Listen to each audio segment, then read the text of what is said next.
હવે સુરત શહેરમાં હેલ્મેટ વગર નીકળશો તો તમારી ખેર નહીં. અમદાવાદ પોલીસ બાદ રાજ્ય સરકારના કર્મચારીઓ માટે હેલ્મેટ ફરજિયાત બનાવાયું છે. સરકારી કચેરીઓમાં આવતા દ્વિચક્રી વાહનો પર હેલ્મેટ ફરજિયાત બનાવ્યું છે. છતાં કાયદાનો અમલ ન કરનારા સરકારી કર્મચારીઓનું હવે આવી બનશે, કારણ કે આજથી સરકારી કચેરીના દરવાજે ટ્રાફિક પોલીસ તૈનાત ડ્રાઈવ શરૂ કરી છે. ડીજીપીના આદેશ બાદ સુરત ટ્રાફિક પોલીસની હેલ્મેટ નહીં પહેરનાર વિરુદ્ધમાં કાર્યવાહી હાથ ધરી છે.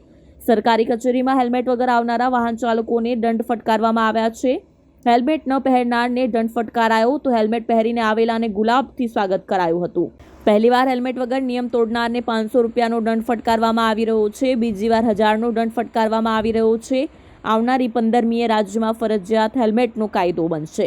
ગુજરાત રાજ્યના ડીજીપી શ્રી તરફથી ખાસ પરિપત્ર બહાર પાડવામાં આવ્યો હતો. એમાં ખાસ સૂચના આપવામાં આવેલી કે તમામ સરકારી કર્મચારી તથા અધિકારી હેલ્મેટ ચોક્કસ પહેરશે તથા ટ્રાફિક નિયમોનું પાલન કરશે. જેના અનુસંધાને સુરત શહેરમાં હાલ કલેક્ટર ઓફિસ ખાતે પોલીસની ટીમ સાથે વાહન ચેકિંગ તથા તેમના હેલ્મેટ પહેરે છે કે નહીં એ બાબતનું ચેકિંગ ચાલી રહ્યું છે. જે હેલ્મેટ પહેરે છે તેમને અમે પુષ્પગુચ્છ આપી એને પ્રોત્સાહિત કરીએ છીએ. જે નથી પહેરીને આવતા તેને ઈ મેમો આપી અને દંડ વસૂલી રહ્યા છે.